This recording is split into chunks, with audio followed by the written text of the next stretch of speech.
ये क्या पूछा है, mister X has addressed whenever you see long question go and read option first. ठीक है, पहले ऑप्शन देखते हैं क्या पूछा गया। X is correct in interpretation of law, okay, including the view of non-inclusion of customs. Customs are included in law.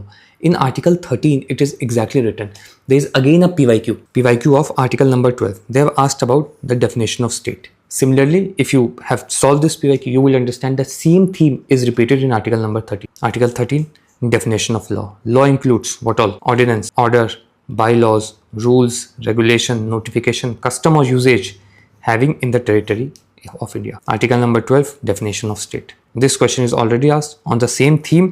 This question is asked. Article 13. आ जाओ क्या है? So X is correct in interpretation of law, including the view of non-inclusion of custom. नहीं जी, non-inclusion. Custom is included. Wrong. The view of Y that law includes custom is not correct. Law includes custom is correct. Not correct is wrong.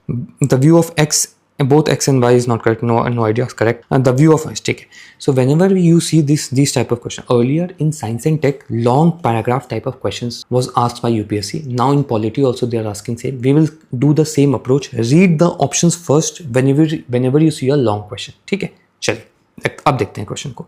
X was addressing a seminar on meaning of the law, okay, as provided in Article 13, okay, of Part 3, okay. X explained that the meaning of the term law in the Constitution of India was very comprehensive, okay.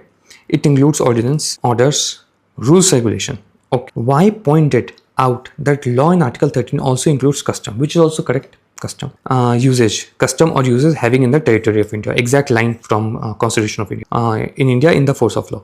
To which X is not convinced. X is saying that custom is not there. Y is saying custom is there. Custom is there. X is not convinced. X is wrong. Y is saying that custom is there, hence it is correct. It should be correct, not correct, but wrong. Both X and Y both cannot be right because X is saying that custom is not included. Okay, simplify the words. They have simply made this question complex. Try to simplify it. Not convinced. That is, X is not agreeing to the point that custom is included in law. This is what it is saying. Wrong. The view of Y is correct. Only Y is correct. Now only Y. You see, X point out the term law also, apart from these, also include custom as usage, which is correct. Hence D. So this was more like a comprehensive type of a question. And from this question, you must understand certain lesson that just reading notes will not cut it. You have to read Lakshmikant, NCERT and Bayer Act. Again, how to read Bayer Act? Watch that marathon video. You will understand how to read Bayer Acts. Okay. Secondly, do chapter wise PYQ test. Okay. चलिए ये हो गया answer इस T. Next question.